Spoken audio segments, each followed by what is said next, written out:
আজকের বিষয়টা বলে দিচ্ছি। আজকে আমাদের আলোচ্য বিষয় মুজাকারার বিষয় হচ্ছে সুন্নতে রসুল, অর্থাৎ রসুল আকরাম সাল্লাল্লাহু আলাইহি সাল্লামের জিন্দিগানিতে যত সুন্নাত ছিল এই সুন্নাতের অনুসরণ এবং তার উপকারিতা কি, এই বিষয় নিয়ে আমরা আজকে ইনশাআল্লাহ কিছুদিনই মুজাকারা করব, যতটুকু পারা যায়। সকলে বলুন আমিন। আমরা জানি সুন্নাত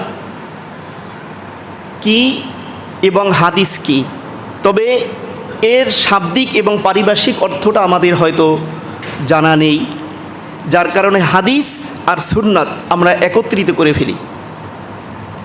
হাদিস কাকে বলে এবং সুন্নাত কাকে বলে?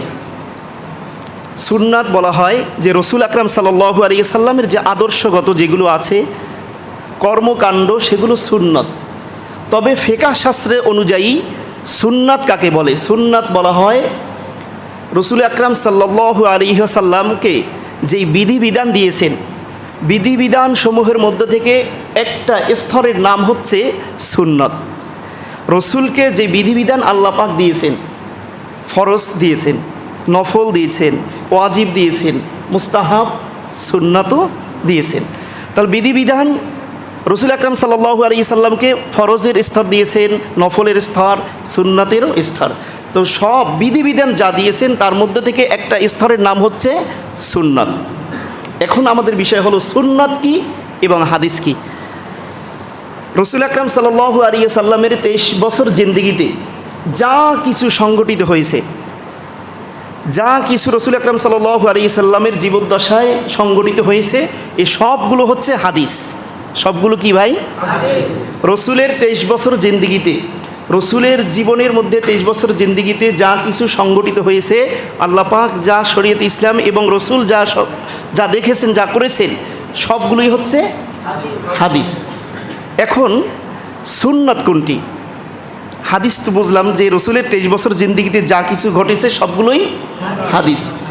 হাদিস এখন আমরা কি সব কি হাদিস মানি? সব হাদিসের উপর কি আমল করি? রসুলের হাদিস, রসুল আকরাম সাল্লাল্লাহু আলাইহি সাল্লাম তিনি কেবলা, তার কেবলা কখনো ছিল বাইতুল মাকদাস, তা এটা হাদিস শরীফ। এটা কি শরীফ? হাদিস। রসুল আকরাম সাল্লাল্লাহু আলাইহি সাল্লামের আঙ্গুল দিয়ে ওই চাঁদ দ্বিখণ্ডিত করেছিলেন, এটা হাদিস শরীফ। রসুল আকরাম সাল্লাল্লাহু আলাইহি সাল্লাম তিনি মাকদাস, বাইতুল মাকদাস থেকে তিনি আল্লাহ রব্বুল আলামিনের কাছে চলে গেলেন মেরাজের মাধ্যমে, এটাও হাদিস শরীফ। এখন আমরা তো এটার উপরে আমল করিনি, এগুলোও তো রসুলের জিন্দেগিতে ছিল। রসুল আকরাম সাল্লাল্লাহু আলাইহি সাল্লাম 11টা বিবাহ শাদী করেছিলেন, এটাও হাদিস। কিন্তু আমরা কি 11টা বিবাহ করতে পারবো? তাহলে এটা কি সুন্নাত নয় আমাদের জন্য?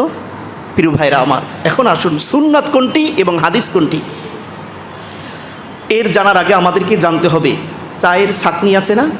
চা যে ছাঁকে, চা যখন রান্না হয়ে যায়, পাকানো হয়ে যায়, তখন চা যেটা আসল জিনিস, যেটা আমাদের দরকার, যেটা খেতে হবে, যেটা প্রয়োজন, সেটাকে নিচে রাখে একটা পাত্রে অথবা কোনো একটা গ্লাসে, কোনো মগে।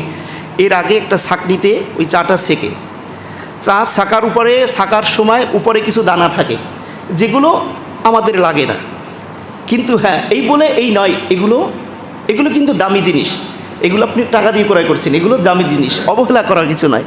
কিন্তু এগুলো ছাকার পরে এগুলো কিন্তু আমাদের জন্য এটা জরুরত হয় না, এটা আমাদের প্রয়োজন পড়ে না।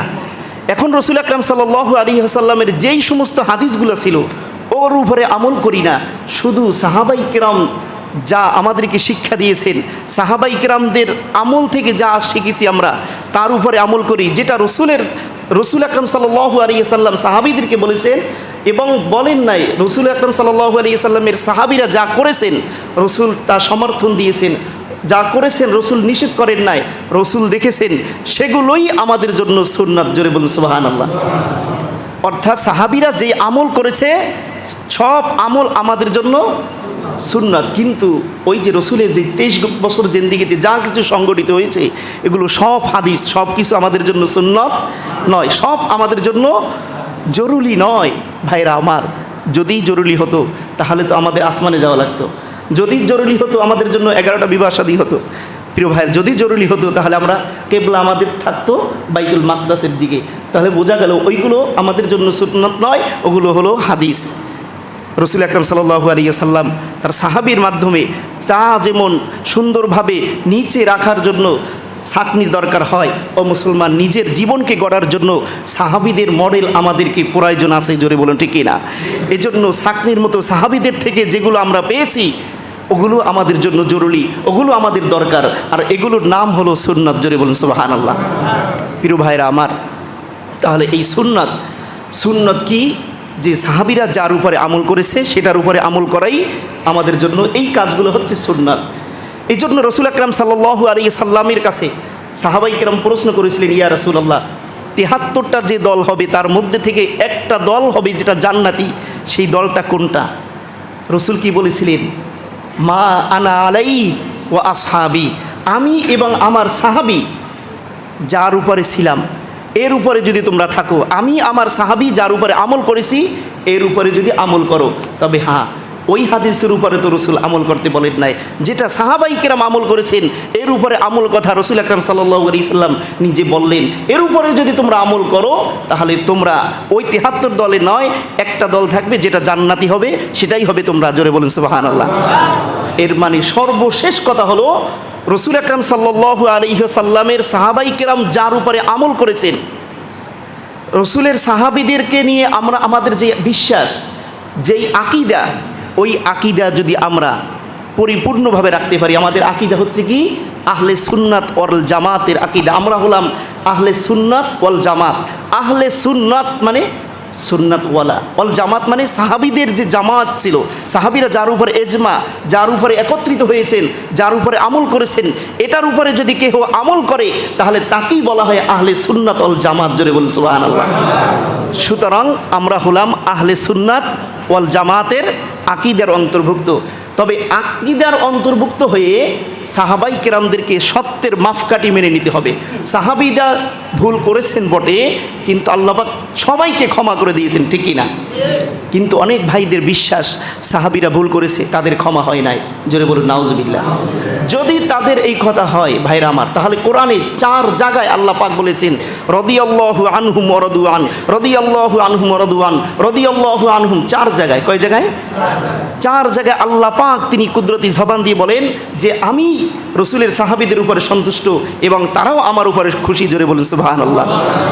আল্লাহ পাক যার উপরে খুশি থাকে তার গুনাহ থাকতে পারে না।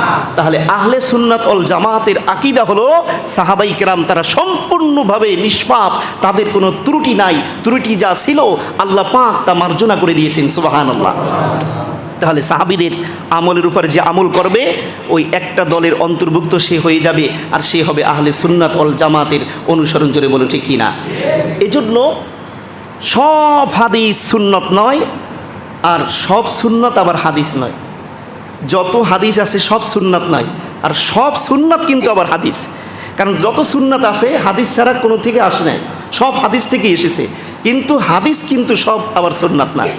যেমনভাবে আমরা জানি, আপনারাও জানেন যে সব আলেম কিন্তু, সব হুজুর কিন্তু আলেম না, সব হুজুর আলেম না, আর কিন্তু সব আলেম কিন্তু হুজুর, সব আলেম কিন্তু সব হুজুর কিন্তু আলেম না। সব হুজুর মানে ধরেন আমি একটা জুব্বা গায়ে দিয়ে রাস্তাঘাটে ঘোরাফেরা করলাম, আমি একজন আম মানুষ বা দিনই কোনো কাজে জড়িত আছি, গায়ে জুব্বা পাঞ্জাবি, আমাকে দেখতে দেখা যায় হুজুর, কথার কথা, কিন্তু আমি কিন্তু আলেম না, কথার কথা। একজন মানুষ দিনই কাজে ব্যস্ত, দিনই কাজ করে, তাবলিগ করে, চরমোনায় করে, সারসিনা করে, ফুরপুরা করে, বিভিন্ন দরবারে যায়, ভালো ভালো দরবারে যায়, তাকে দেখতে দেখা যায় একজন আলেম, কিন্তু সে হুজুর, দেখা যায় কি আলেম, কিন্তু সব হুজুর আলেম না। কিন্তু আলেম যারা তারা কিন্তু সব হুজুর। ঠিক সব হাদিস সুন্নাত না, কিন্তু সব সুন্নাত হলো হাদিস। এই জন্য ভাইরা আমার, রসুলের 23 বছর জিন্দিগিতে যা কিছু সংগঠিত হয়েছে সবগুলো হলো হাদিস। আর সাহাবাই কেরাম রসুলের খুশিতে, সন্তুষ্টিতে যা কিছু আমল করেছেন এগুলোর উপরে আমাদের আমল করা, এটাই হচ্ছে সুন্নাত, জোরে বলুন সুবহানাল্লাহ। এই জন্য ফিকহ শাস্ত্রে বলা হয় সুন্নাত কাকে বলে? সুন্নাত বলা হয় রসুল আকরাম সাল্লাল্লাহু আলাইহি সাল্লামকে শরীয়তের একটা স্তর যে দান করেছেন, ফরজ, ওয়াজিব, সুন্নাত, নফল, এই একটা স্তরের নামই হচ্ছে সুন্নাত। আজকে সেই সুন্নাত বিষয় নিয়ে 2-1টি কথা বলবো প্রিয় ভাইরা। সুন্নাত আমরা মনে করি যে আরে সামান্য সুন্নাত, এগুলো না পড়লেও তো চলে, জুমার নামাজে আসছি, কবলাল জুমা না পড়লেও তো চলে, জুমার নামাজ পড়ে গেলাম, জুমার পরে সুন্নাত আছে, এগুলো না পড়লেও চলে, এটা কিন্তু আমরা বলি, না বললেও আমরা করি এরকম।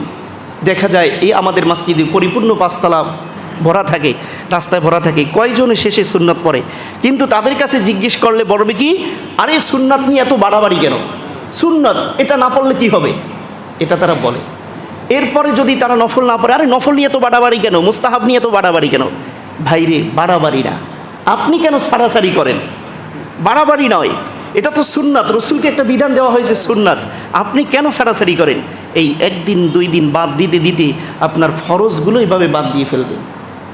ভাইরা আমার, ওই যে বলেছিলাম হাদিসের মধ্যে এসেছে, আল্লাহ পাক যখন বাহানা খুঁজতে থাকবেন কিয়ামতের ময়দানে, নামাজ আমার পরিপূর্ণ হয়নি, তখন ওই সুন্নত, ওই নফল মুস্তাহাব আমলগুলোকে আল্লাহ পাক ফরজ সমতুল্য করে ওই বান্দাকে পার করে দিবেন। সুবহানাল্লাহ। এজন্য চাই প্রত্যেকটি সুন্নাতের উপরে আমল করা, যেই কোনো সুন্নাত হোক, আপনা সুন্নাত হোক, ছোটোখাটো সুন্নাত হোক, ছোট্ট একটা মেসওয়াক করা সুন্নাত হোক, একটা টুপি মাথায় দেওয়া দাইমি সুন্নাত। আমরা কি মনে করি, অনেকের আকীদাও এখন ইউটিউবের যুগ তো, দেখবেন অনেকে লেকচার দিতেছে, আরে টুপি ছাড়া নামাজ হয়ে যাবে, নামাজ হয়ে যাবে, নামাজ হবে না এমন কোনো কথা কোনো আলেম বলে নাই। নামাজ হয়ে যাবে, কিন্তু আপনি তো একটা সুন্নাত তরক করলেন, ঠিক কি না?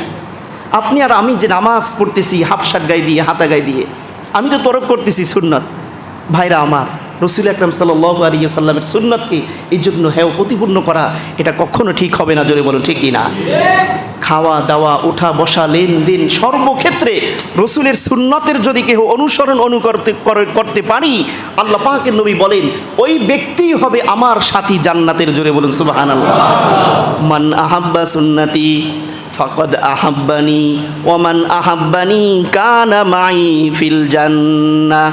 আল্লাহ নবী বলেন, মান আহাব্বা সুন্নতি, যে আমার সুন্নাতকে ভালোবাসবে, মান আহাব্বা সুন্নতি ফাকাদ আহাব্বানি, সে কেমন যেন আমাকেই ভালোবাসলো, আর আমাকে যে ভালোবাসলো, মান আহাব্বা সুন্নতি ফাকাদ আহাব্বানি ওয়ামান আহাব্বানি কানা মাই ফিল জান্নাহ, যে আমার সুন্নাতকে ভালোবাসলো সে আমাকে ভালোবাসলো, আর যে আমাকে ভালোবাসলো সে আমার সাথে জান্নাতের মধ্যে থাকবে, জোরে বলুন সুবহানাল্লাহ।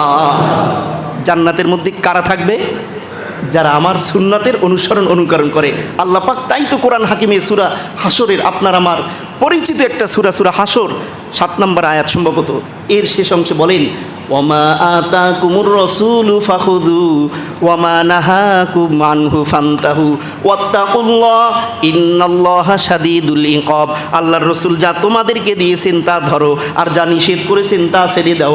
সুতরাং আল্লাহকে ভয় করো, আল্লাহ কিন্তু কঠিন আযাবের মালিক। ইন্নাল্লাহা ওয়াত্তাকুল্লাহ, আল্লাহকে ভয় করো। সুন্নাতের ব্যাপারে আল্লাহ পাক বললেন যে রসুলকে ধরো। ও ভাইরা আমার, রসুলকে ধরেন মানে রসুলের সুন্নাতকে আঁকড়িয়ে ধরো। মুসলমান বন্ধুগণ আমার, রসুল আকরাম সাল্লাল্লাহু আলাইহি সাল্লাম তিনি কেন বললেন ওমান মাই ফিল জান্নাহ, যে আমার সাথে জান্নাতের মধ্যে থাকবে। বন্ধুগণ আমার, জান্নাত হলো ভিআইপি জায়গা। জান্নাত কি জায়গা? ভিআইপি স্থান, যেখানে ও ভাইরা আমার আপনারা জানেন, যখন কোনো ভিআইপি পার্সনের কোনো স্থান হয় বা সমাবেশ হয়, দেখবেন কত মানুষ ওই ভিআইপি জায়গার জন্য বসার জন্য আফসোস করে। কিন্তু যারা কার্ড পায়, যারা ব্যাজ পায়, তারা সেখানে যায়, গিয়ে কিন্তু তারা হঠাৎ করে হতভম্ব হয়ে যায়, কোথায় বসবো, কি করব। গিয়ে যখন দেখে চেয়ার টেবিল খুব হাইফাইভাবে, এদিকে লাইটিং করা, খুব সুন্দর ব্যবস্থা, উনি গিয়ে, নতুন মানুষ গিয়ে হঠাৎ আতঙ্কে থাকে, হতভম্ব হয়ে যায়, কোথায় বসবো, কি করব। উনি দরজার এক পাশে গিয়ে দাঁড়িয়ে থাকে যে আমার কোনো পরিচিত লোক দেখা যায় কি না, পরিচিত লোক খোঁজে। যদি দেখা যায় যে পরিচিত লোক নাই, এক কর্নারে গিয়ে বসে মোবাইল ফেসবুক টিপতে থাকে। কিন্তু যদি একজন পরিচিত লোক পায় ওই ভিআইপি স্থানে, যে সামনের কাতারে তার বন্ধু আছে, সে দৌড়ে গিয়ে তার বন্ধুর পাশে বসে গল্প গুজব করে, জোরে বলুন ঠিক কিনা, মনে বড় আনন্দ পায়। মুসলমান বন্ধুগণ আমার, আল্লাহর নবী, দয়াল নবী বলেন, পৃথিবীতে যদি আমার সুন্নাত, তোমরা যদি সুন্নাতের উপর আমল করো, তাহলে যখন জান্নাতের মধ্যে তোমরা ঢুকবে, ওই ভিআইপি স্থানে যখন ঢুকবে, কারণ এই ভিআইপি স্থান আমরা কখনো কল্পনাও করতে পারবো না কেমন ভিআইপি। যখন মানুষেরা সেখানে ঢুকবে, উন্মুক্ত দরজা দিয়ে যখন ঢুকবে, ও মুসলমান সাধারণ জ্ঞান এবং কোরআন হাকিমের ভিতরে যতটুকু বলা যায়, ওয়াকালা লাহুম খাজানাতুহা সালামুন আলাইকুম তিবতুম ফাদখুলুহা খালিদিন। আল্লাহ পাক বলেন, যখন জান্নাতের উন্মুক্ত দরজা দিয়ে জান্নাতবাসীরা যখন ঢুকবে, ওই জান্নাতের রক্ষী বাহিনীরা দাঁড়িয়ে দাঁড়িয়ে তাদেরকে সালাম এবং স্বাগতম দিতে থাকবে। সুবহানাল্লাহ। আল্লাহর নবী বলেন, ওই অবস্থার মধ্যে কোনো মানুষ যখন জান্নাতের মধ্যে ঢুকবে, ঢুকে যখন হতভম্ব হয়ে যাবে, কোনো পরিচিত লোক থাকবে না, তখন আমি আল্লাহর রসুল আমার ওই উম্মতদেরকে আদরের ছায়ায় আমি গ্রহণ করে নিব। সুবহানাল্লাহ। এজন্য বলেন, মান আহাব্বা সুন্নতি ফাকাদ আহাব্বানি ওয়া মান আহাব্বানি কানা মাই ফিল জান্নাহ। যে আমার সুন্নতকে ভালোবাসবে সে কেমন যেন আমাকে ভালোবাসলো, আর আমাকে ভালোবাসলো মানে জান্নাতের আমার সাথী হয়ে গেল। জোরে বলুন ঠিক কি না? এই জন্য ভাই, সুন্নত হোক, একবারে ছোট সুন্নত হোক, একটা টুপি দাইমি সুন্নত, নামাজ আদায় করি সুন্নত, সর্বদা মাথা ঢেকে রাখা সুন্নত। আমরা তো মনে করি যে বাথরুমে যাচ্ছি, হাই হাই টুপিটা কীভাবে, টুপিটা খুলে এরপরে পকেটে নিয়ে আমরা বাথরুমে বা স্টেন্দা টয়লেটে যাই না, মাথাটা ঢেকে রেখে এরপরে বুকটা ঢেকে রেখে বাথরুমে টয়লেটে যাওয়া, এটাই হচ্ছে আদব। কারণ বাথরুমের ভিতরে দুষ্ট জিনগুলো বসবাস করে। আপনি খালি থাকবেন, আপনার বডি ফিগার ওই দুষ্ট জিন দেখবে। এরপরে বলা হয় আপনাকে ধোঁকা দেওয়ার একটা সুবর্ণ সুযোগ ওই সময়। এর জন্য সেখানে যাবেন, কোন পা দিয়ে ঢুকবেন, কোন পা দিয়ে বের হবেন। যদি সুন্নাত তরিকা মতো ওখানে ঢুকতে পারেন, তাহলে ওই বদমাইশ, ওই জিন আমাদেরকে কোনো ক্ষতি করতে পারবে না। এটা রসুলের তরিকা, এটা রসুল। ভাইরা আমার, আজকে এসে এই যে দেখেন, আমরা স্বাভাবিক যে খানা খাই, আমরা তো মনে করি, এবং বিজ্ঞান যেটা বলে, সায়েন্স যেটা বলে যে হুজুর কেন 1500 বছর আগের কথা বলেন। আগে আমাদের কি যারা বলতো যে হুজুর কেন 1500 বছর আগের কথা বলেন, এখন আধুনিক যুগ, মডেল যুগ, এখন রেস্টুরেন্টে বসবো, চামচ দিয়ে খানা খাবো, গোস্তগুলো কেটে কেটে খাবো, কত একটা শান শওকতের খানা। কিন্তু যারা সুন্নত যারা পালন করে, তারা কি করে, হাত দিয়ে ওগুলো চিবিয়ে চিবিয়ে খায়। দার্শনিকরা বলেন, এই চিবিয়ে হাত দিয়ে খাওয়ার দ্বারা ফায়দা কি? প্রথম ফায়দা হচ্ছে, এই যে ছোট ছোট দাগগুলো আছে, রেখাগুলো আছে, প্রত্যেকটা রেখার থেকে কিছু কিছু ঘাম বের হয়। এটা দার্শনিকের কথা। ডক্টর যারা দিনী ডাক্তার আছে তারাও বলে যে ঘাম বের হয়, খানার সাথে ওটার সাথে যখন অ্যাডজাস্ট হয়ে যায়, মিলে গেলে, ওটা পেটের ভিতরে গেলে হজম শক্তি বৃদ্ধি হয়ে যায়। সুবহানাল্লাহ। আর আমরা মনে করি চামচ দিয়ে এটা একটা শানের খাওয়া, একটা শান শওকতের খানা, মনে হচ্ছে আমি খানা খাচ্ছি, রোস্ট খেয়েছি, কত সুন্দর দেখা যাচ্ছে। কিন্তু ভাইরা আমার, যারা সুন্নাতের উপর আমল করতেছে তাদেরকে দেখে আমরা টিটকারি করি, হায় রে মোল্লা মনে হয় কোনো সময় খায় নাই, বসে এক কোনায় বসে যারা খায়।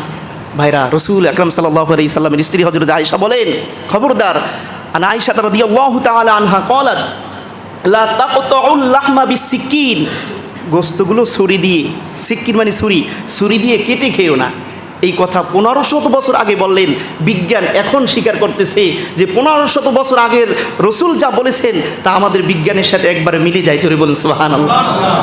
এই জন্য ভাই, রসুল বলেন, সর্বক্ষেত্রে আমার সুন্নাতের অনুসরণ করো, এই দুনিয়ায় তোমরা সকল প্রকার দুর্দশা এবং সকল প্রকার রোগ থেকে মুক্তি পাবে। আমরা যে শুই ডান কাতে, ডাক্তাররা এখন স্বীকার করতেছে যে ডান কাতে শুবেন, যাদের বেশির হাড়ের সমস্যা, এরপরে ফুসফুসের সমস্যা, ডান কাতে শুলে ফুসফুস ভালো থাকে, তরুতাজা থাকে। এরপরে আপনার হাড় যে দুর্বল, হার্টের ওই শক্তিশালী হয়ে যায়, ডাক্তাররা এখন বলতেছে। কিন্তু রসুল এই কথা আমাদেরকে আরও 1500 বছর আগে জানিয়ে দিয়েছেন। সুবহানাল্লাহ। যে ডান কাতে শো, এটা আমার রসুলের সুন্নাত। সুবহানাল্লাহ।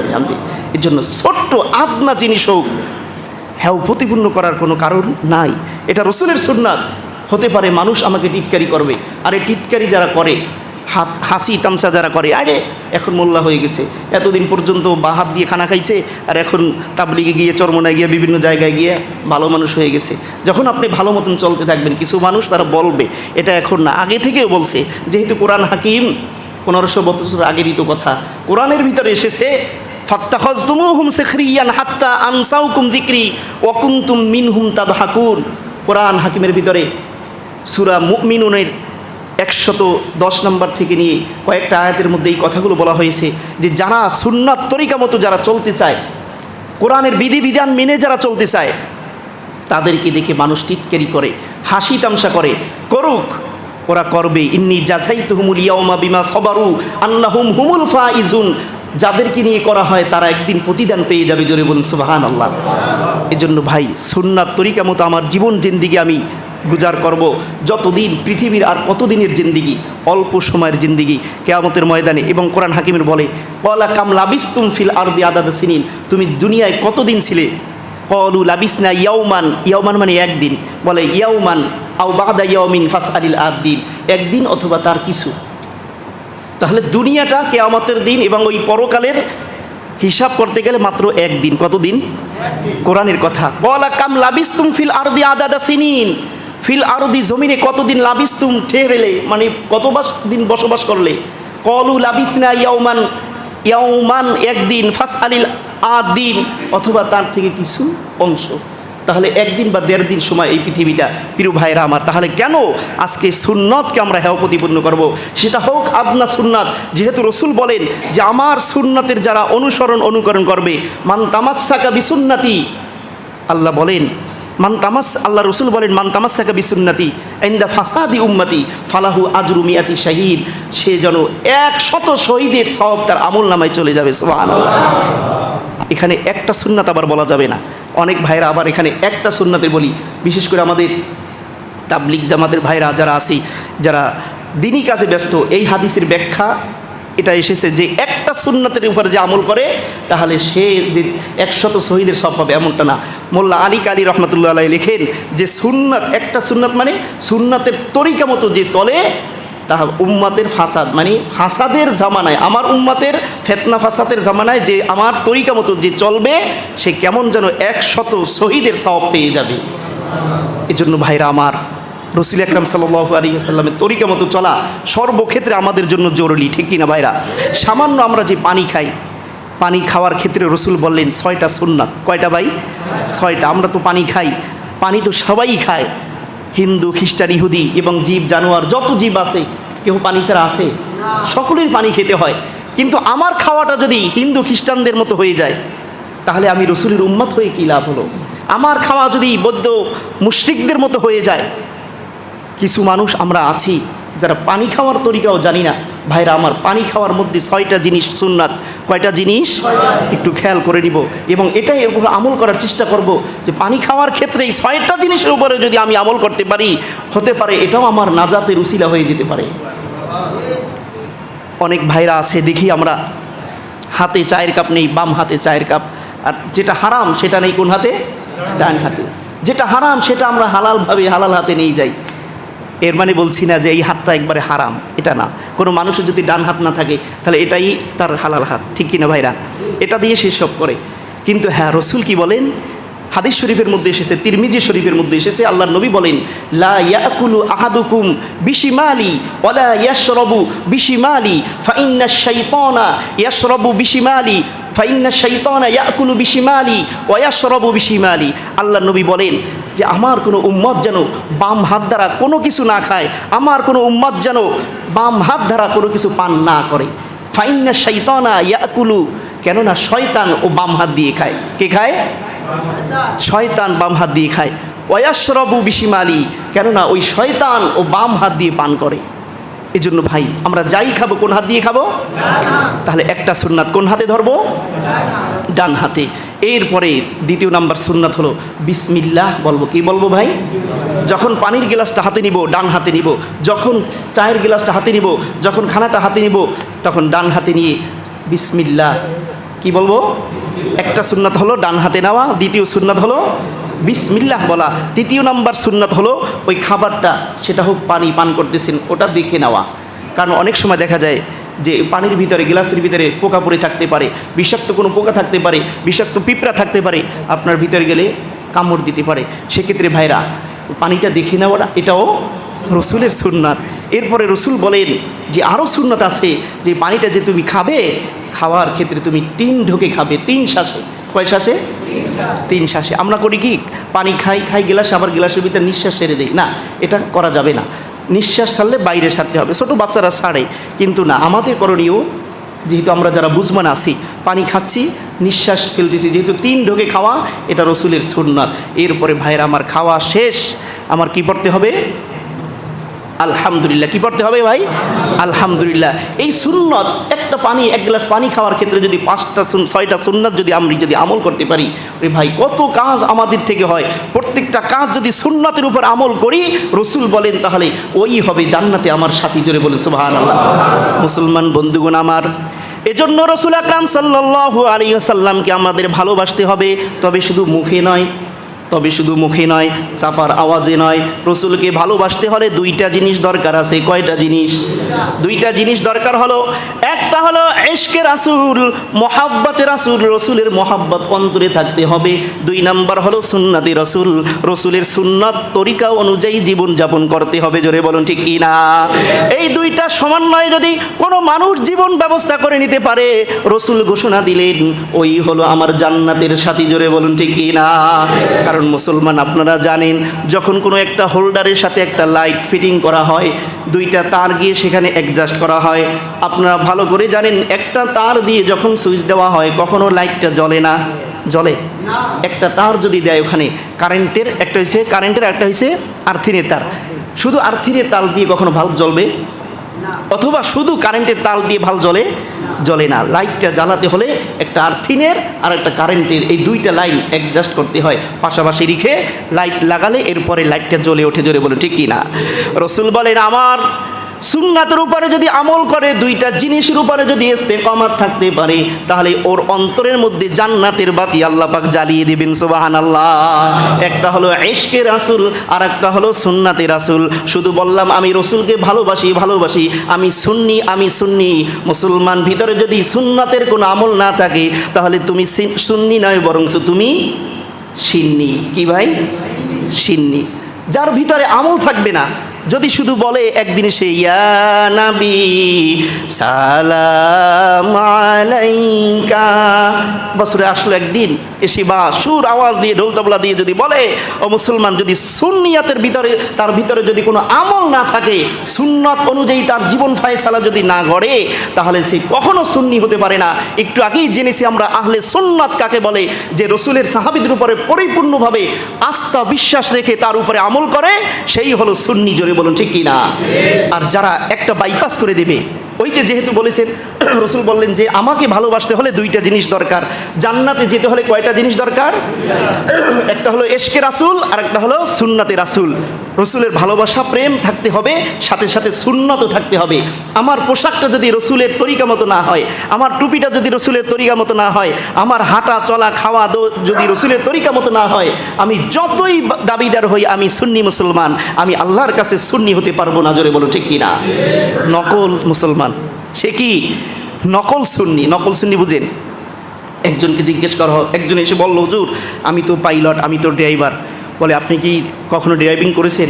বলে, হুজুর ড্রাইভিং আমি করি না, তবে আমি পারবো। ও ভাই বলেন তো দেখি, ওর কাছে কোনো গাড়ি দিবে কেউ চালাতে? যদি কেউ এসে বলে, হুজুর আমি পাইলট, বা ভাই আমি পাইলট, আমি প্লেন চালাতে পারি। বলে, তুমি কখনো প্লেন চালাইছো? বলে, প্লেনের পাশেও যাই নাই। বলেন তো দেখি, ওকে পাইলট বানাবে? ও আসল পাইলট নয়, আসল ড্রাইভার ও নাই। যে ড্রাইভিং করে নাই সে কখনো ড্রাইভার হতে পারে না। যে কখনো বিমান চালায় না বা বিমান চালানো শেখে নাই, সে কখনো পাইলট হতে পারে না।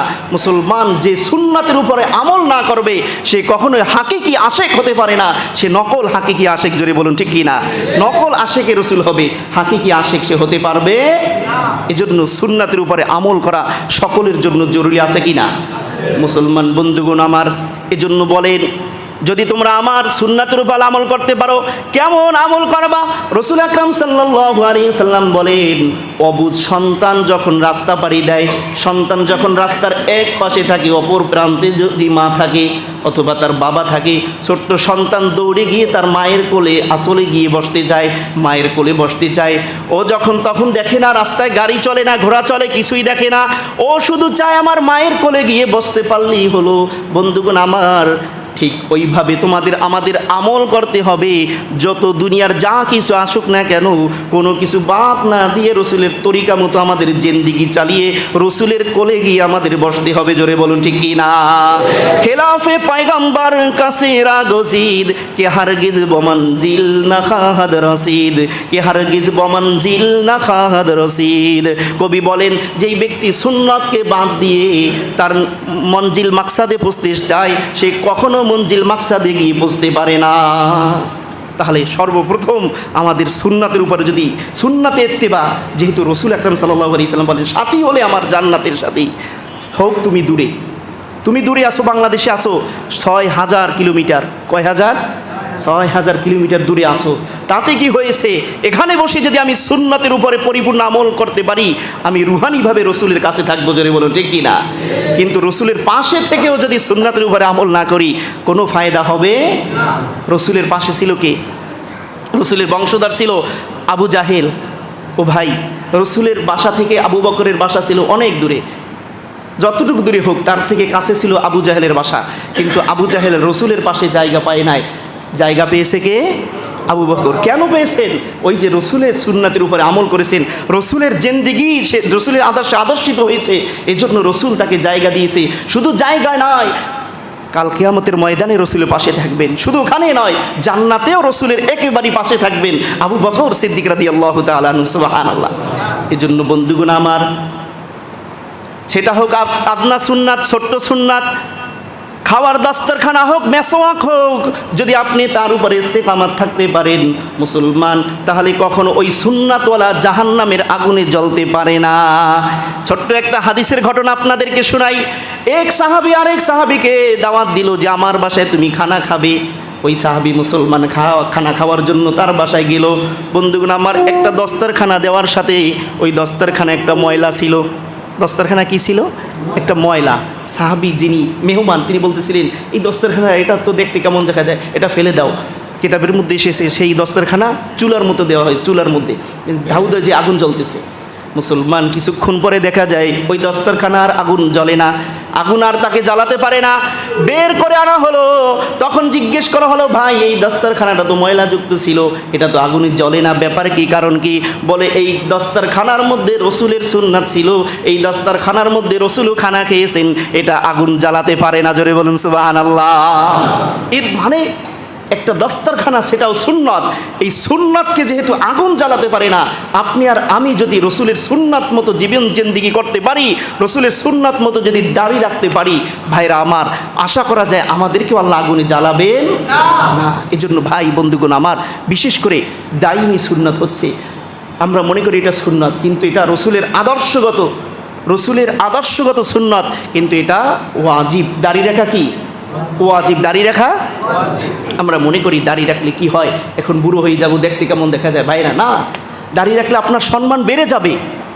আপনি চিন্তা করতেছেন যে আমার মেয়েটা বিবাহ দিয়ে এরপরে দাঁড়িয়ে রাখি, বিবাহ দেওয়া শেষ, এরপরে চিন্তা করতেছেন নাতি নাতকিরা হোক, এরপরে দাঁড়িয়ে রাখি। চিন্তা করতেছেন ব্যবসা বাণিজ্য ভালো করে করি, হজ করি, উমরা করে আসি, এরপরে আসবো। ভাইরা আমার, এই আস্তে আস্তে হয়তো শেষ হয়ে যেতে পারেন। কারণ কাল কিয়ামতের ময়দানের অবস্থাটা কি হবে? কিয়ামত যখন আমাকে কবর রাখা হবে, কয়টা প্রশ্ন করা হবে? কয়টা? মার রব্বুকা, মা দিনুকা, মা লিমান মানহাজার রজুল। তিনটা প্রশ্ন করা হবে যে তোমার রব কে, মা দিনুকা তোমার ধর্ম কী ছিল, মানহাজার রজুল রসুলকে হাজির করে বলা হবে যে এই ব্যক্তিকে। রসুল যদি সাক্ষ্য দিয়ে দেয় ইনি আমার উম্মত, মুসলমান কোনো আর চিন্তা থাকবে না। কিন্তু মুখে যদি দাড়ি না থাকে, তখন রসুল কি বলবেন? এই জন্য ভাই দাইমি, যেটা ওয়াজিব, এটা আমরা মনে করি সুন্নাত। এই যে প্রথমে বলেছিলাম যে সুন্নাতকে অবহেলা করা, মনে করি হ্যাঁ এটা সুন্নাত, এটা না রাখলে কি হবে, কিছুদিন পরে রেখে দেবো, কিছুদিন না। ভাইরা আমার, এই কিছুদিন চলতে মসজিদের খাটলাটা আপনার বাসার সামনে গিয়ে যদি হাজির হয়ে যায়। এই জন্য বন্ধুগণ আমার, আজকে থেকে নিয়ে মনে মনে এরাদা করেন যে না, দাড়িটা রেখে দেই। কারণ দাড়ি দেখেও যদি রসুল আকরাম সাল্লাল্লাহু আলাইহি সাল্লাম আমাকে উম্মত বলে স্বীকার করে নেন, আমাকে হাউজে কাউসারের পানি যদি একটু খাওয়াই দেন, তাহলে ওই জান্নাত পর্যন্ত আর কোনো পিপাসা লাগবে না। আর পিপাসা হাউজে কাউসার কাদেরকে খাওয়াবেন? ওই সমস্ত উম্মতদেরকে, যেই সমস্ত উম্মত রসুলের সুন্নাত মতো চলেছে, জীবনযাপন করেছে, ওই সমস্ত রসুলের উম্মতদেরকে খাওয়াবেন। ও ভাই, আর যারা হাউজে কাউসার খাবে, তারা কখনো জাহান্নামে যাবে না। তাদের জন্য আল্লাহ পাক বলেন, তাদের জন্য অবধারিত হয়ে গেল জান্নাত। কারণ হাউজে কাউসার খেয়ে, রসুলের হাতে হাউজে কাউসার খাওয়ার পরে সে কখনো জাহান্নামের আগুনে জ্বলতে পারে না, তার জন্য ওয়াজিব হয়ে যায় জান্নাতে যাওয়া। জোরে বলেন সুবহানাল্লাহ। এই জন্য ভাই, রসুল আকরাম সাল্লাল্লাহু আলাইহি সাল্লামকে মহাব্বত করার জন্য, এশকে রাসূল ভিতরে এবং মহাব্বতের রসুল, সুন্নাতে রসুল প্রকাশ করার জন্য সুন্নাতের উপরে পরিপূর্ণভাবে আমাদের আমল করতে হবে। জোরে বলুন ঠিক কিনা? দার্শনিকরা বলেন এই চিবিয়ে হাত দিয়ে খাওয়ার দ্বারা ফায়দা কি? প্রথম ফায়দা হচ্ছে এই যে ছোট ছোট দাগগুলো আছে, রেখাগুলো আছে, প্রত্যেকটা রেখার থেকে কিছু কিছু ঘাম বের হয়। এটা দার্শনিকের কথা। ডক্টর যারা দিনী ডাক্তার আছে তারাও বলে যে ঘাম বের হয় খানার সাথে, ওটার সাথে যখন অ্যাডজাস্ট হয়ে যায়, মিলে গেলে, ওটা পেটের ভিতরে গেলে হজম শক্তি বৃদ্ধি হয়ে যায়। সুবহানাল্লাহ। আর আমরা মনে করি চামচ দিয়ে এটা একটা শানের খাওয়া, একটা শান শওকতের খানা, মনে হচ্ছে আমি খানা খাচ্ছি, রোস্ট খাচ্ছি, কত সুন্দর দেখা যাচ্ছে। কিন্তু ভাইরা আমার, যারা সুন্নাতের উপর আমল করতেছে তাদেরকে দেখে আমরা টিটকারি করি, হায় রে মোল্লা মনে হয় কোনো সময় খায় নাই, বসে এক কোনায় বসে যারা খায়। ভাইরা, রসুল আকরাম সাল্লাল্লাহু আলাইহি সাল্লামের স্ত্রী হযরত আয়েশা বলেন, খবরদার, আন আয়েশা রাদিয়াল্লাহু তাআলা আনহা ক্বালাত লা তাকতাউল লাহমা বিসসিকিন, গোস্তগুলো ছুরি দিয়ে, সিকিন মানে ছুরি দিয়ে কেটে খেও না। এই কথা 1500 বছর আগে বললেন। বিজ্ঞান এখন স্বীকার করতেছে যে 1500 বছর আগের রসুল যা বলেছেন তা আমাদের বিজ্ঞানের সাথে একবারে মিলে যায়। চলে বলুন সুবহানাল্লাহ।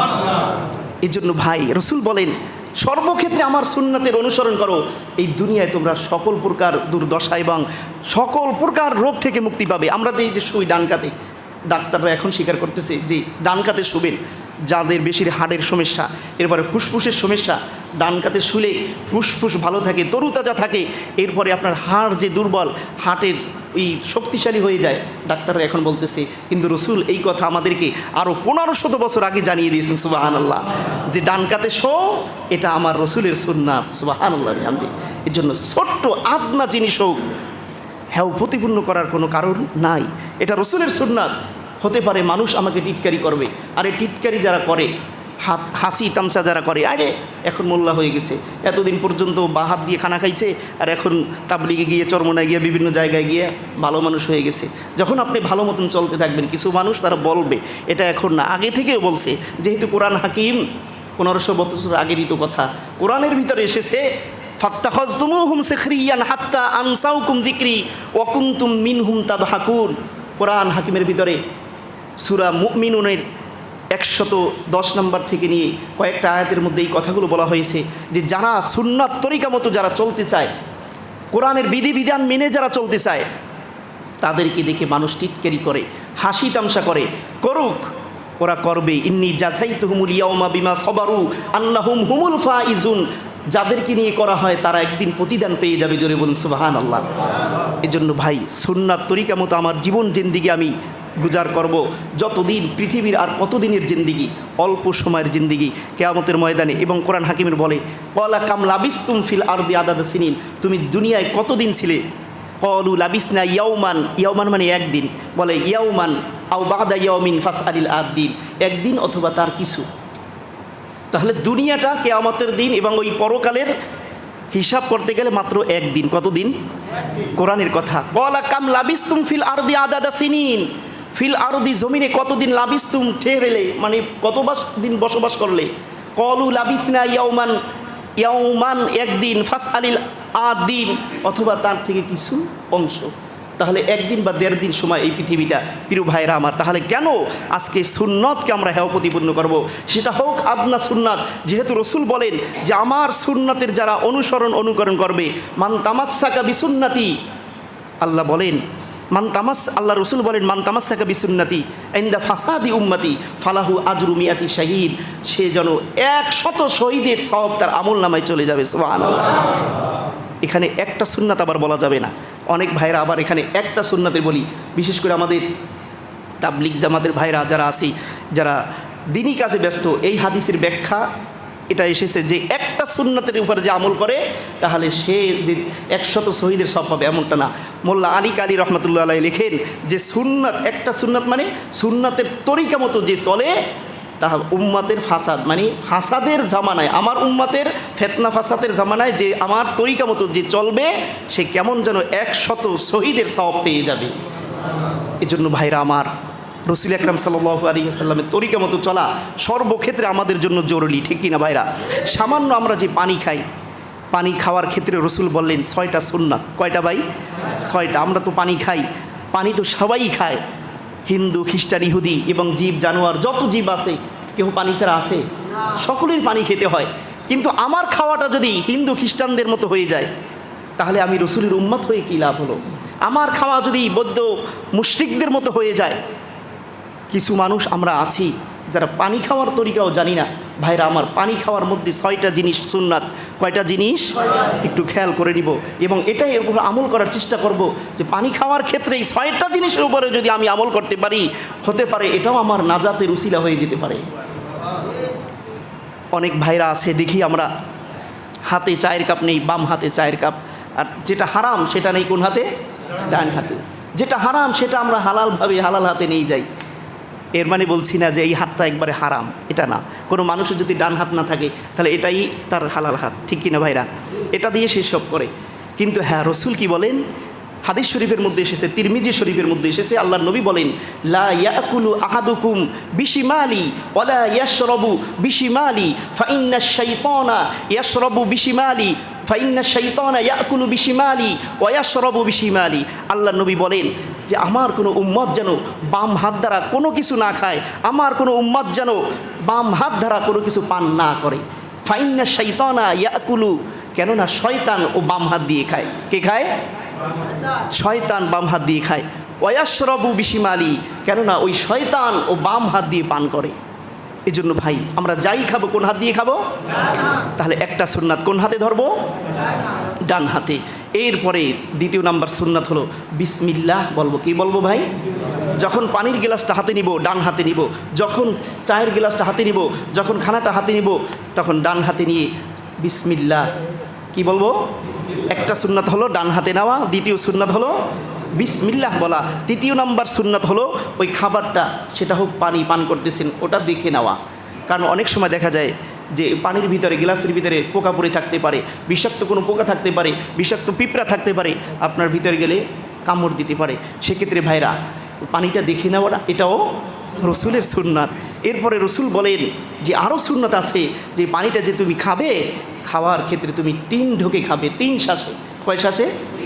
3 শ্বাসে। আমরা করি কি, পানি খাই গ্লাসে, আবার গ্লাসের ভিতরে নিঃশ্বাস ছেড়ে দিই। না, এটা করা যাবে না। নিঃশ্বাস ছাড়লে বাইরে ছাড়তে হবে, ছোটো বাচ্চারা ছাড়ে, কিন্তু না, আমাদের করণীয়, যেহেতু আমরা যারা বুঝমান আছি, পানি খাচ্ছি নিঃশ্বাস ফেলতেছি, যেহেতু 3 ঢোকে খাওয়া, এটা রসুলের সুন্নাত। এরপরে ভাইয়ের আমার খাওয়া শেষ, আমার কি পড়তে হবে? আলহামদুলিল্লাহ। কি পড়তে হবে ভাই? আলহামদুলিল্লাহ।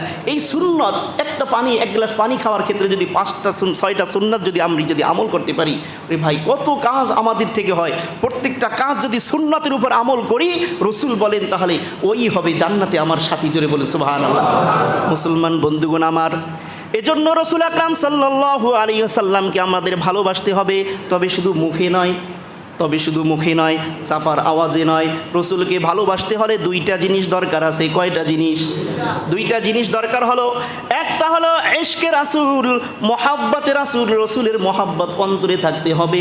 2 নাম্বার হলো সুন্নতে রসুল, রসুলের সুন্নত তরিকা অনুযায়ী জীবনযাপন করতে হবে। জোরে বলুন ঠিক কি না? এই 2টা সমন্বয়ে যদি কোনো মানুষ জীবন ব্যবস্থা করে নিতে পারে, রসুল ঘোষণা দিলেন ওই হলো আমার জান্নাতের সাথী। জোরে বলুন ঠিক কি না? কারণ মুসলমান, আপনারা জানেন যখন কোনো একটা হোল্ডারের সাথে একটা লাইট ফিটিং করা হয়, 2টা তার গিয়ে সেখানে অ্যাডজাস্ট করা হয়। আপনারা ভালো করে জানেন একটা তার দিয়ে যখন সুইচ দেওয়া হয় কখনো লাইটটা জ্বলে না, জ্বলে? একটা তার যদি দেয় ওখানে কারেন্টের, একটা হয়েছে কারেন্টের, একটা হয়েছে আর্থিনের তার, শুধু আর্থিনের তার দিয়ে কখনো ভাল্ব জ্বলবে? অথবা শুধু কারেন্টের তার দিয়ে ভাল্ব জ্বলে না। লাইটটা জ্বালাতে হলে একটা আর্থিনের আর একটা কারেন্টের, এই 2টা লাইন অ্যাডজাস্ট করতে হয়, পাশাপাশি রেখে লাইট লাগালে এরপরে লাইটটা জ্বলে ওঠে। জোরে বলে ঠিক কি না? রসুল বলেন আমার সুন্নাতের উপরে যদি আমল করে, 2টা জিনিসের উপরে যদি ইস্তেকামাত থাকতে পারে, তাহলে ওর অন্তরের মধ্যে জান্নাতের বাতি আল্লাহ পাক জ্বালিয়ে দিবেন। সুবহানাল্লাহ। একটা হলো ইশকে রাসূল, আর একটা হলো সুন্নাতে রাসূল। শুধু বললাম আমি রসুলকে ভালোবাসি, আমি সুন্নি। মুসলমান, ভিতরে যদি সুন্নাতের কোনো আমল না থাকে, তাহলে তুমি সুন্নি নয়, বরং তুমি সিন্নি। কি ভাই? সিন্নি। যার ভিতরে আমল থাকবে না, যদি শুধু বলে একদিন সে ইয়া নবী সালাম আলাইকা, বছরে আসলো একদিন, এসে বা সুর আওয়াজ দিয়ে ঢোল তবলা দিয়ে যদি বলে, ও মুসলমান, যদি সুন্নিয়াতের ভিতরে, তার ভিতরে যদি কোনো আমল না থাকে, সুন্নত অনুযায়ী তার জীবন ফায়সালা যদি না গড়ে, তাহলে সে কখনো সুন্নি হতে পারে না। একটু আগেই জেনেছি আমরা আহলে সুন্নাত কাকে বলে, যে রসুলের সাহাবীদের উপরে পরিপূর্ণভাবে আস্থা বিশ্বাস রেখে তার উপরে আমল করে, সেই হলো সুন্নি। জোরে বলুন ঠিক কি না? আর যারা একটা বাইপাস করে দেবে, ওই যে যেহেতু বলেছেন, রসুল বললেন যে আমাকে ভালোবাসতে হলে দুইটা জিনিস দরকার, জান্নাতে যেতে হলে কয়টা জিনিস দরকার? একটা হলো এশকে রাসূল, আর একটা হলো সুন্নাতে রাসূল। রসুলের ভালোবাসা প্রেম থাকতে হবে, সাথে সাথে সুন্নতও থাকতে হবে। আমার পোশাকটা যদি রসুলের তরিকা মতো না হয়, আমার টুপিটা যদি রসুলের তরিকা মতো না হয়, আমার হাঁটা চলা খাওয়া যদি রসুলের তরিকা মতো না হয়, আমি যতই দাবিদার হই আমি সুন্নি মুসলমান, আমি আল্লাহর কাছে সুন্নি হতে পারবো না। জোরে বলো ঠিক কিনা? নকল মুসলমান সে কি? নকল সুন্নি। নকল সুন্নি বুঝেন? একজনকে জিজ্ঞেস করা হয়, একজন এসে বলল, হুজুর আমি তো পাইলট, আমি তো ড্রাইভার। বলে আপনি কি কখনো ড্রাইভিং করেছেন? বলে হুজুর ড্রাইভিং আমি করি না, তবে আমি পারবো। ও ভাই বলেন তো দেখি, ওর কাছে কোনো গাড়ি দিবে কেউ চালাতে? যদি কেউ এসে বলে হুজুর আমি পাইলট, বা ভাই আমি পাইলট, আমি প্লেন চালাতে পারি, বলে তুমি কখনো প্লেন চালাইছো? বলে প্লেনের পাশেও যাই নাই। বলেন তো দেখি ওকে পাইলট বানাবে? ও আসল পাইলট নয়, আসল ড্রাইভার ও নাই। যে ড্রাইভিং করে নাই সে কখনো ড্রাইভার হতে পারে না। যে কখনো বিমান চালায় না বা বিমান চালানো শেখে নাই, সে কখনো পাইলট হতে পারে না। মুসলমান যে সুন্নাতের উপরে আমল না করবে, সে কখনোই হাকিকি আশেক হতে পারে না। সে নকল হাকিকি আশেক। জোরে বলুন ঠিক কি না? নকল আশেকে রসুল হবে, হাকিকি আশেক সে হতে পারবে? এজন্য সুন্নাতের উপরে আমল করা সকলের জন্য জরুরি, আছে কি না? মুসলমান বন্ধুগণ আমার, এজন্য বলেন যদি তোমরা আমার সুন্নাতের উপর আমল করতে পারো, কেমন আমল করবা? রাসূল আকরাম সাল্লাল্লাহু আলাইহি সাল্লাম বলেন, অবুঝ সন্তান যখন রাস্তা পাড়ি দেয়, সন্তান যখন রাস্তার এক পাশে থাকে, অপর প্রান্তে যদি মা থাকে অথবা তার বাবা থাকে, ছোট্ট সন্তান দৌড়ে গিয়ে তার মায়ের কোলে আসলে গিয়ে বসতে চায়, মায়ের কোলে বসতে চায়। ও যখন তখন দেখে না রাস্তায় গাড়ি চলে না, ঘোড়া চলে, কিছুই দেখে না, ও শুধু চায় আমার মায়ের কোলে গিয়ে বসতে পারলেই হলো। বন্ধুগণ আমার, ঠিক ওইভাবে আমাদের আমল করতে হবে। যত দুনিয়ার যা কিছু আসুক না কেন, কোনো কিছু বাদ না দিয়ে রসুলের তরিকা মতো আমাদের জিন্দেগি চালিয়ে রসুলের কোলে গিয়ে আমাদের বসতে হবে। জোরে বলুন ঠিক কি না? খেলাফে পয়গম্বর কাছে রাগসিদ কে হারগিজ বমঞ্জিল না খাহাদ রসিদ, কে হারগিজ বমঞ্জিল না খাহাদ রসিদ। কবি বলেন, যেই ব্যক্তি সুন্নতকে বাদ দিয়ে তার মঞ্জিল মাকসাদে পৌঁছতে চায়, সে কখনো মঞ্জিল মাকসাদে গিয়ে পৌঁছতে পারে না। তাহলে সর্বপ্রথম আমাদের সুন্নাতের উপরে যদি সুন্নাতে ইত্তেবা, যেহেতু রাসূল আকরাম সাল্লাল্লাহু আলাইহি সাল্লাম বলেন সাথী হলে আমার জান্নাতের সাথী। হোক তুমি দূরে আসো, বাংলাদেশে আসো ৬,০০০ কিলোমিটার, কয় হাজার? ৬,০০০ কিলোমিটার দূরে আসো, তাতে কি হয়েছে? এখানে বসে যদি আমি সুন্নাতের উপরে পরিপূর্ণ আমল করতে পারি, আমি রুহানিভাবে রসুলের কাছে থাকবো। জোরে বলুন ঠিক কি না? কিন্তু রসুলের পাশে থেকেও যদি সুন্নাতের উপরে আমল না করি, কোনো ফায়দা হবে? রসুলের পাশে ছিল কে? রসুলের বংশধর ছিল আবু জাহেল। ও ভাই, রসুলের বাসা থেকে আবু বকরের বাসা ছিল অনেক দূরে, যতটুকু দূরে হোক তার থেকে কাছে ছিল আবু জাহেলের বাসা। কিন্তু আবু জাহেল রসুলের পাশে জায়গা পায় নাই, জায়গা পেয়েছে কে? আবু বকর। কেন পেয়েছেন? ওই যে রসুলের সুন্নাতের উপরে আমল করেছেন, রসুলের জিন্দেগি সে রসুলের আদর্শে আদর্শিত হয়েছে, এজন্য রসুল তাকে জায়গা দিয়েছে। শুধু জায়গা নয়, কাল কিয়ামতের ময়দানে রসুলের পাশে থাকবেন। শুধু ওখানে নয়, জান্নাতেও রসুলের একেবারেই পাশে থাকবেন আবু বকর সিদ্দিক রাদিয়াল্লাহু তাআলা আনহু। সুবহানাল্লাহ।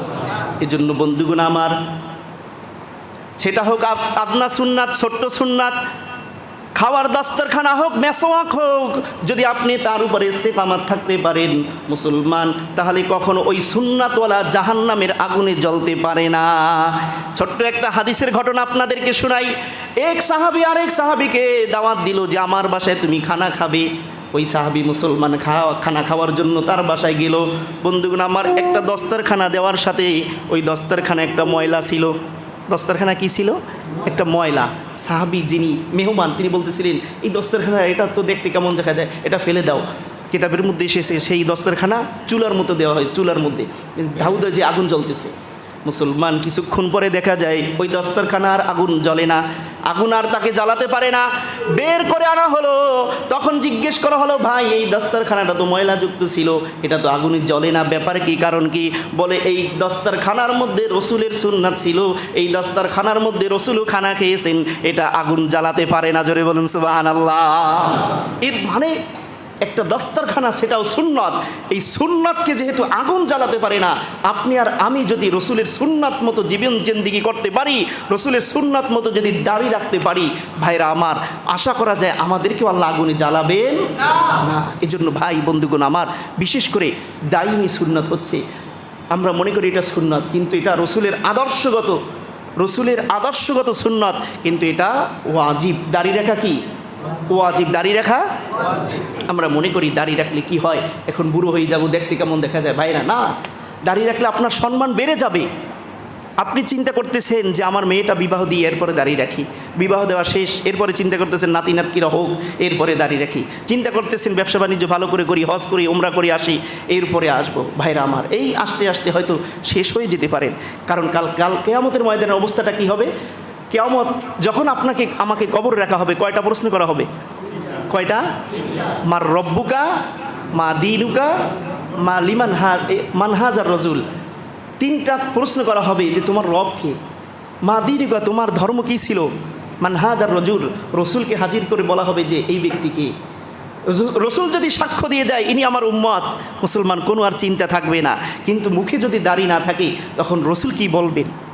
এই জন্য ভাই দাইমি যেটা ওয়াজিব, এটা আমরা মনে করি সুন্নাত। এই যে প্রথমে বলেছিলাম যে সুন্নাতকে অবহেলা করা, মনে করি হ্যাঁ এটা সুন্নাত, এটা না রাখলে কি হবে, কিছুদিন পরে রেখে দেবো, কিছুদিন না। ভাইরা আমার, এই কিছুদিন চলতে চলতে চলতে চলতে মসজিদের খাতলাটা আপনার বাসার সামনে গিয়ে যদি হাজির হয়ে যায়। এই জন্য বন্ধুগণ আমার, আজকে থেকে নিয়ে মনে মনে এরাদা করেন যে না, দাড়িটা রেখে দেই, কারণ দাড়ি দেখেও যদি রসুল আকরাম সাল্লাল্লাহু আলাইহি সাল্লাম আমাকে উম্মত বলে স্বীকার করে নেন, আমাকে হাউজে কাউসারের পানি যদি একটু খাওয়াই দেন, তাহলে ওই জান্নাত পর্যন্ত আর কোনো পিপাসা লাগবে না। আর পিপাসা হাউজে কাউসার কাদেরকে খাওয়াবেন? ওই সমস্ত উম্মতদেরকে, যেই সমস্ত উম্মত রসুলের সুন্নাত মতো চলেছে, জীবনযাপন করেছে, ওই সমস্ত রসুলের উম্মতদেরকেই খাওয়াবেন। ও ভাই, আর যারা হাউজে কাউসার খাবে তারা কখনো জাহান্নামে যাবে না। তাদের জন্য আল্লাহ পাক বলেন, তাদের জন্য অবধারিত হয়ে গেল জান্নাত। কারণ হাউজে কাউসার খেয়ে, রসুলের হাতে হাউজে কাউসার খাওয়ার পরে সে কখনো জাহান্নামের আগুনে জ্বলতে পারে না, তার জন্য ওয়াজিব হয়ে যায় জান্নাতে যাওয়া। জোরে বলেন সুবহানাল্লাহ।